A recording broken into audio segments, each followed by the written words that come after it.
I recently covered an event that required me to purchase a second audio recorder.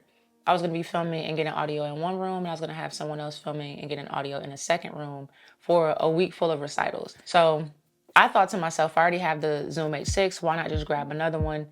I already know how it works. Let's go for that.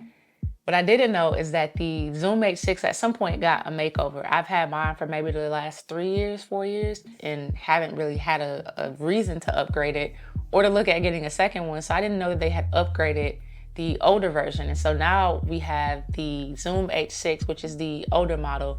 And then there's now the newer model, which is the Zoom H6 Essential. And so after kind of looking and realizing, okay, I can't really find the older model that I currently own, aside from maybe purchasing a used version, and I didn't want to risk it with this event by purchasing used, so I just went ahead and grabbed the Zoom H6 Essential. So I wanted to kind of go over the differences in case you may be looking at either purchasing for the first time a Zoom H6 recorder, or if you are just trying to figure out what the differences are. If you already have the older model and you're trying to figure out if you want to upgrade, hopefully this helps you make your decision. First off, I'll just say, if you are not worried about the cost, if you just want to cut and dry answer, I'm going to recommend the newer version. So for those that want to stick around and hang out, let me get into why I think the newer version is better than the older version. The first thing that I noticed just taking it out of the box is that the newer version seems to be lighter to me, which it doesn't really matter. The old one wasn't super heavy, but that is just something I noticed holding them both. And that may be because they got rid of these turning knobs and they replaced them with push buttons. Speaking of those knobs and buttons, they did change the way that you actually control the sound and the input of the audio that you're getting. So that was something that I noticed off top. When you plug into the older model, the corresponding input has a knob here that allows you to control how much gain or how much audio you're getting in it and how loud that is. Everything now is digital, so there's a mixer button that you press, and once you press the mixer button, that will allow you to control the individual inputs. That did take some getting adjusted to, but it wasn't something that took me forever to learn. It was just now knowing, okay, I can't turn this button here. I have to just hit this mixer button and go into my settings that way and change it. The next thing I noticed was that the articulating built-in mics, and they're not really built-in, I say built-in, but they're actually like a capsule that you can take on and off. But the next thing I noticed was that the capsule, it doesn't articulate anymore. So on the older version, you have these articulating knobs that go 90 and 120 degrees. The newer one is stationary, it's static, so it doesn't move. I never use these anyway because they pick up way too much like room noise, as well as just if you're holding it, you can hear all of the fidgeting. I don't like the sound that these pick up anyway, so that didn't really matter to me.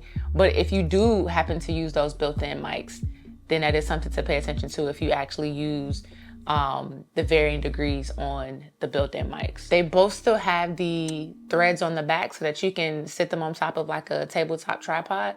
And so that feature is nice because, again, if you do want to use the built-in mics, you're going to need something to sit this on top of because it's going to make way too much noise if you're trying to hold these by hand. A new but welcome addition to the newer version of the H6 is it has this locking mechanism for your XLR cables.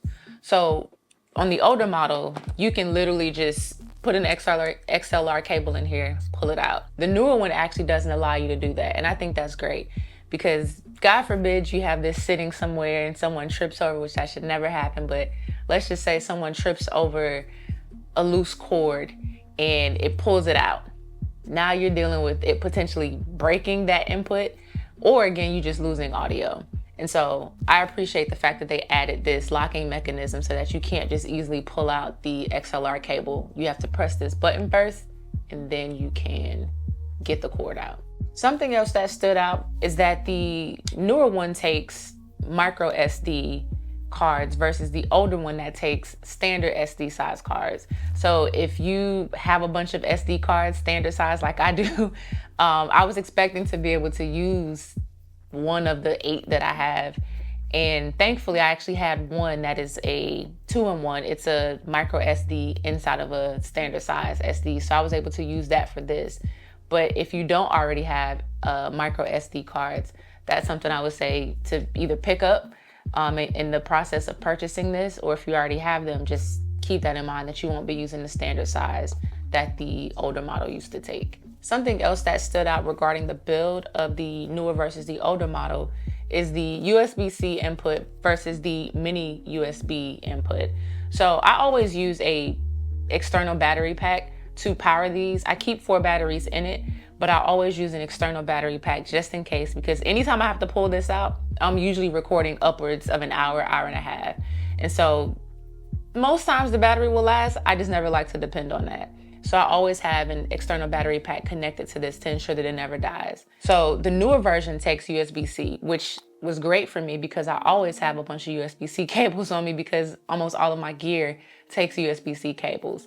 The older model took a mini USB cable, and so I had to carry a specific cord around.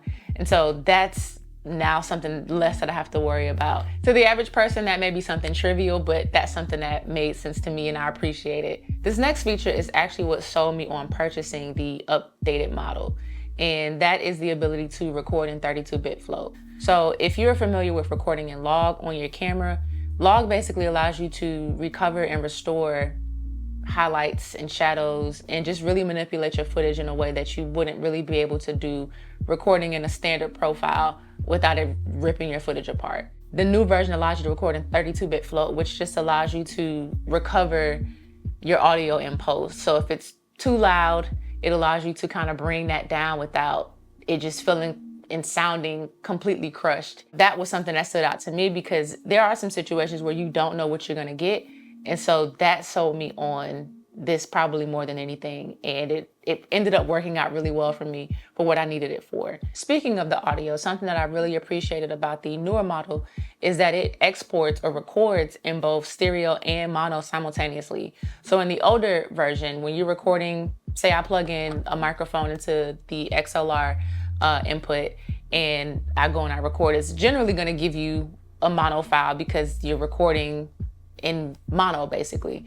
But with the newer version, it gives you a mono and a stereo file. And I really appreciated that because I was expecting to get a mono file and ended up actually using stereo for all of the recitals. And so that really worked out. And I appreciated the fact that I had stereo and mono files. And that's, again, not something that the older model does. The last thing that I noticed that was different was once you turn it on, the menu is much different from the older model. The menu used to be in like a separate place. You would have to press this button here on the side and it takes you to the menu, and then you scroll through and with this little scroll on the side, and then you also use this as the enter button.